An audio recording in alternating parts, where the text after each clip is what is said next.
বুঝতে পারি, শ্রীরামকৃষ্ণদেবকে বুঝতে পারি। ভগবান সমাধি হচ্ছে, ভাব সমাধি হচ্ছে, কিন্তু মা তো সংসারী মানুষ, সবাইকে নিয়ে সংসার করছে। বিশ্বাস হচ্ছে না যে মাও ভগবতী।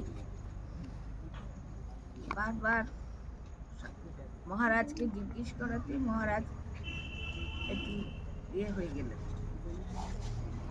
মহারাজ বললেন, তোমার কি মনে হচ্ছে স্বয়ং ভগবান শ্রীরামকৃষ্ণদেবকে তুমি ভগবান ভাবছো, আর মাকে তুমি ভাবছো তো দেখি মাকে ভগবান ঘুটে কুড়ে নেই, লেকিন একদম যাকে বলে তাকে বিয়ে করে এনেছিলেন।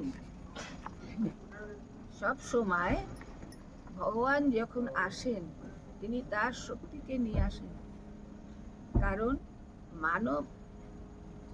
মানব জীবন আমাদের কেমন করে চলবে, মানুষ কিভাবে ভগবানকে নিয়ে ঘর সংসার করবে, কারণ আমাদের কিন্তু সমাজে থাকতে হবে, কাজকর্ম করতে হবে, সবকিছু করতে হবে। কিভাবে সেটা করব, অথচ আমাদের ভগবানকে মনে রাখতে হবে।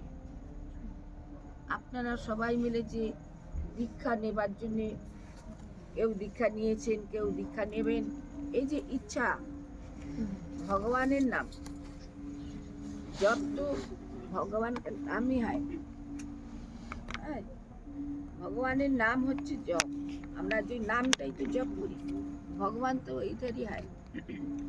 তা ভগবান কি যদি আমরা নিয়ে সংসার করি, তাহলে আমাদের বেচালে পা পড়বে না। সমস্যা তো আছে না, অনেক সমস্যা, সংসারে নানান রকম সমস্যা।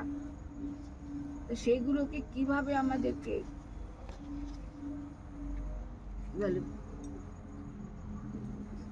কাটিয়ে চলতে হবে। মা কিন্তু মার জীবনটা দিয়ে, শ্রী শ্রী মার জীবন দিয়ে দেখিয়ে দিয়ে গেলেন, তোমরা এইভাবে চলো, এইভাবে চললে তোমরা পাবে।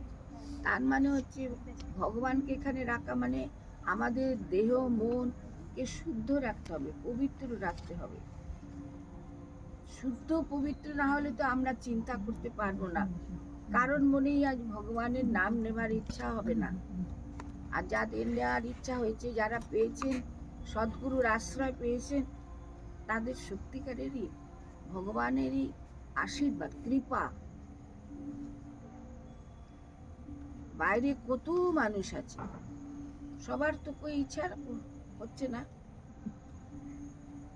কিন্তু যখন তারা অসুবিধে পড়ছে, কষ্টে পড়ছে, যখন বুঝতে পারছে, তখন তাদের অনেক সময় চলে যাচ্ছে।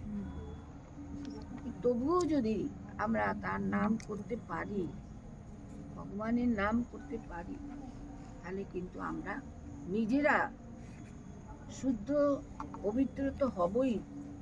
আনন্দ, ভগবান মিন্স আনন্দ, আনন্দ আমরা পাবো। আনন্দ আমি পেলে আমার কাছে যারা আসবে তারা আনন্দ পাবে, আপনার কাছে ওর কাছে সবাই আসলে তারা আনন্দ পাবে। সৎ প্রসঙ্গ হবে, আর সৎ প্রসঙ্গ তো ভগবানেরই কথা। এই জন্য শ্রী শ্রী মা সব সময় আরেকটা জিনিস বলেছেন, কাজ করতে হবে। কাজ না করলে আমরা কি নিয়ে থাকবো? আমরা তো 24 ঘন্টা জব করতে পারবো না, জব ধ্যান করতে পারবো না, পারবো কি? পারবো না। এই কাজ ঠাকুরেরই কাজ, মায়েরই কাজ।